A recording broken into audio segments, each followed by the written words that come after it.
Hi guys, അപ്പോൾ എൻ്റെ wedding makeup ഞാൻ ചെയ്യിപ്പിച്ചത് നാച്ചുറൽസിലാണ്. എൻ്റെ സിസ്റ്റർ മഞ്ജു ചേച്ചിയാണ് എന്നെ മേക്കപ്പ് ചെയ്തത്. ഞാൻ സിമ്പിളായിട്ടുള്ള മേക്കപ്പാണ്, ഐ മേക്കപ്പ് ആയാലും ഫേസ് മേക്കപ്പ് ആയാലും എല്ലാം സിമ്പിളായിട്ടുള്ള മേക്കപ്പ് മതി എന്നാണ് പറഞ്ഞിട്ടുള്ളത്. അപ്പോൾ അതുപോലെ തന്നെയാണ് എനിക്ക് ചെയ്ത് തന്നിട്ടുണ്ടായിരുന്നതും. ഞാൻ കൂടാണ്ട് അവിടെ വേറെ 5 ബ്രൈഡ്സ് ഉണ്ടായിരുന്നു.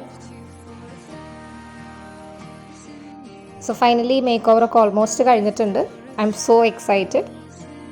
സർപ്രൈസ്, ഇത് ജസ്റ്റ് ഒരു മേക്ക് ഓവറാണ്. മഞ്ജു ചേച്ചിക്ക് പ്രാക്ടിക്കൽ എക്സാമിന് ഞാനായിരുന്നു ക്രിസ്ത്യൻ ബ്രൈഡിൻ്റെ മോഡൽ.